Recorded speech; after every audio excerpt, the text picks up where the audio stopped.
Welcome back. You can join us in this discussion by calling the number 080-805-42233 or tweet at CTV_Yomi. Now we've talked so much about what causes diabetes, the symptoms. How is it managed? You've said there's no cure. There's no cure. So for if somebody's diabetes. telling someone out there that, okay, just take this medication or that, you'll be cured of diabetes, is that totally wrong? That's a lie. Yeah, that's a lie. So for managing diabetes, it's an individualized approach. So you look at, the physician looks at the patient. Is the patient overweight? What can the patient afford? Because at the end of the day, whatever you place your patient on, the patient has to be able to afford it for life. Remember, it's a chronic condition, and there are many medications for diabetes. So you can use oral medications for type 2 and then insulin for type 1. And then sometimes in people with type 2, when they get pregnant, they would require to be on insulin.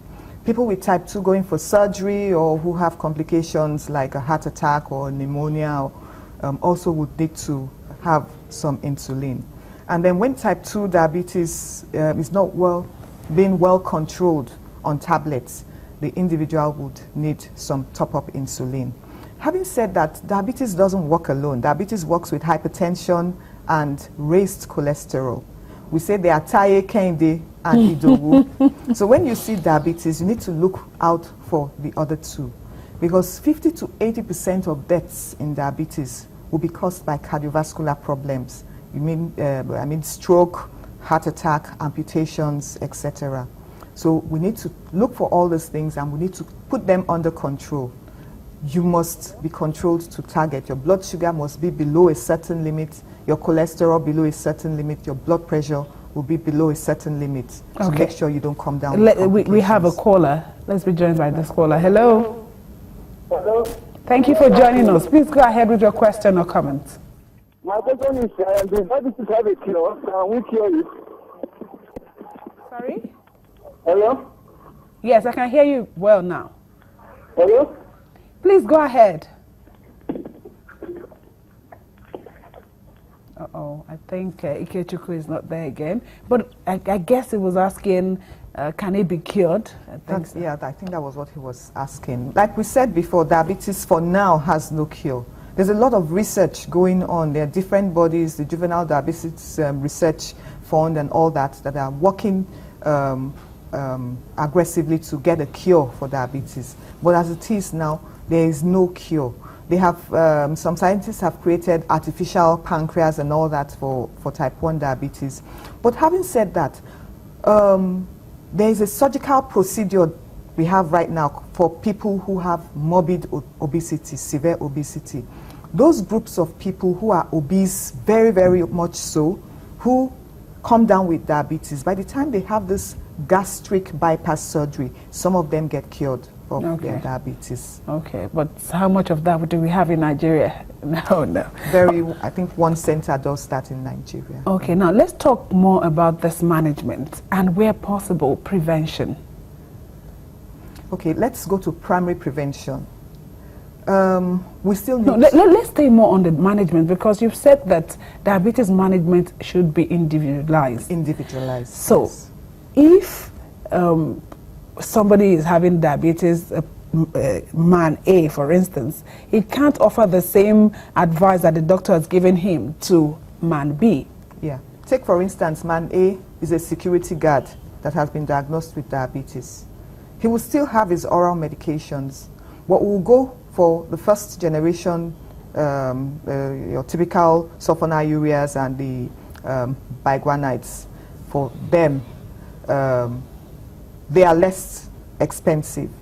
But we have newer medications that have better side effect profile, that have more benefits. So for an executive, I would offer such a treatment to the person, but basically oral medications for type 2 diabetes. But you need to look at, can the patient afford it? It's a very critical key to ensuring you are successful in managing your patient, because if you prescribe something expensive for the security guard, 1 month, 2 months down the line, He goes off his medications.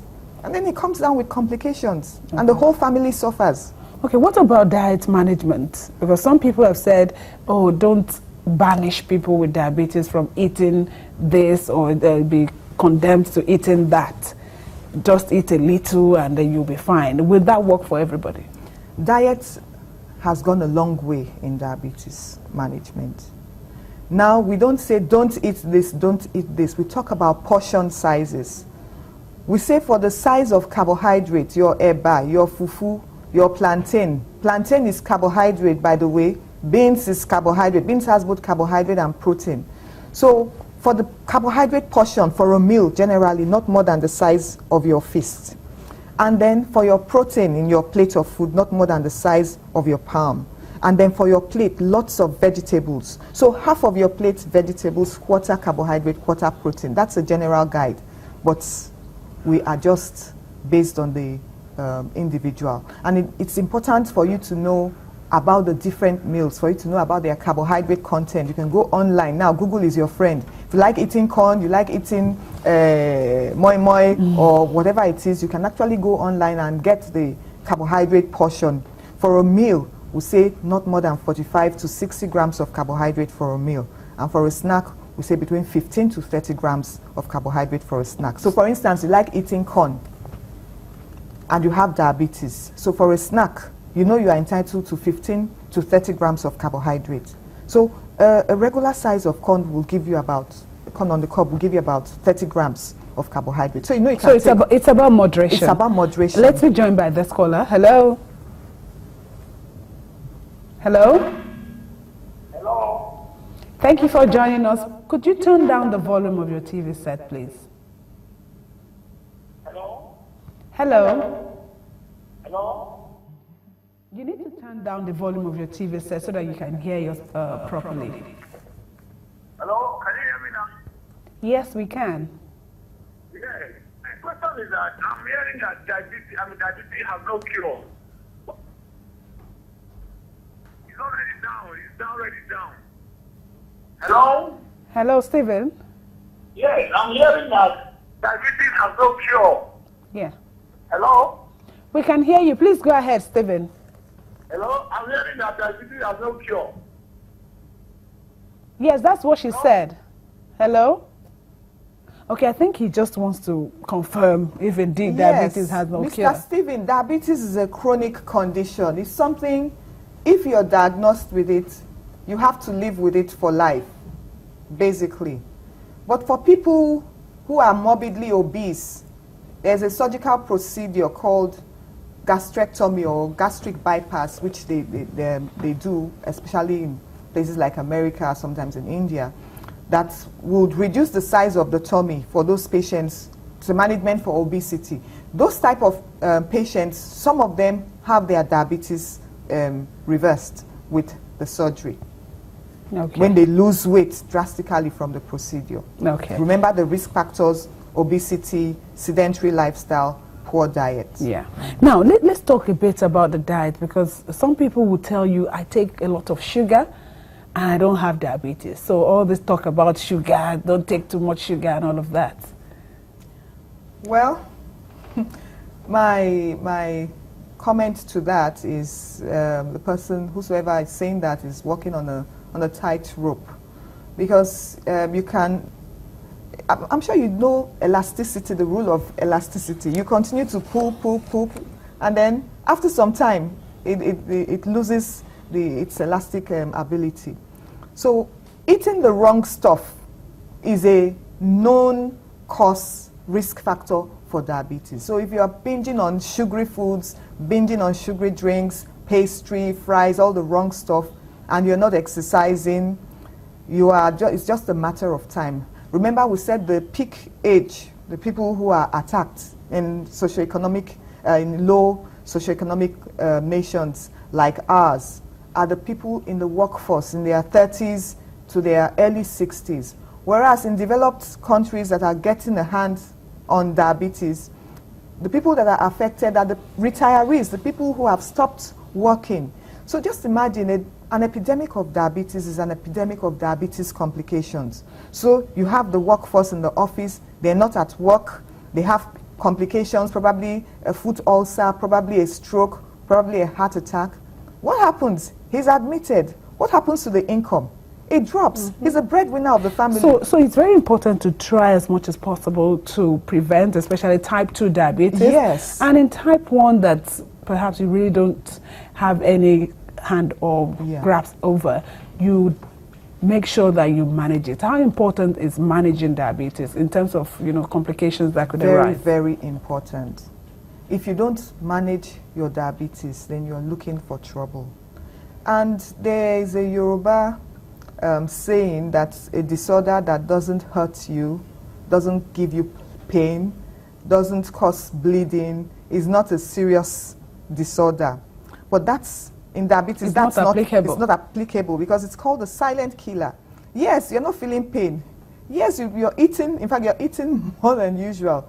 Yes, you're not bleeding, but it's damaging the vessels, it's damaging the eyes, the heart, the brain, the limbs. So even for women who have uncontrolled diabetes, they have high fetal wastages. There's no system that is not affected by poorly managed diabetes. So if a woman is having repeated abortions or things like stillbirth, she gets pregnant, the child dies in her womb, unexplained still, they need to check diabetes. Yes, or she's having a large, for gestational age baby, the baby is big. Any woman who's having a baby more than 4 kg in weight should be checked for diabetes. And then to prevent SARS too. Yeah, and it's important we take our health seriously because, a woman who has gestational diabetes or who is pregnant with diabetes has already downloaded the app for diabetes to her unborn child. Children born from diabetic mothers have a higher risk of coming down with diabetes than children born from healthy mothers. So it is important we have a global view of the health, social, and economic implications of diabetes. So let's talk more about this prevention. We should eat healthy, eat healthy, exercise 3 to 5 times a week, 30 minutes of moderate intensity exercise. Yes, like we have the food. Keep your weight, yes, keep your weight green and make sure you have them balanced. In fact, make sure your plate is colorful. Make sure half of your plate is filled with exercise. Vegetables. Yes, exercise. And you don't have to have all those gadgets to do exercise. You can actually dance in your lounge. You can actually get a skipping rope to skip. You can do it at home. You can do something at home. Just get moving, get active, and you'll reduce your chances of coming down with type 2 diabetes because being black is a risk factor, a non-modifiable risk factor. So it's all about eating healthy and living a healthy lifestyle. And for those who perhaps they can't, prevent it from happening in type 1 or gestational, they should make sure it's managed. Thank you so much for coming on today on the program. Thank you, Yomi. We've been having a chat with Dr. Rita Isiawe. She's a consultant endocrinologist. And thank you also for being here. Pt.2, you tried to call in, and of course Stephen, who made it. Thank you all for joining us on the show. You can tweet at CTV_YomiO so that we can continue this conversation. Thank you once more. I'm Yomi Otaibi.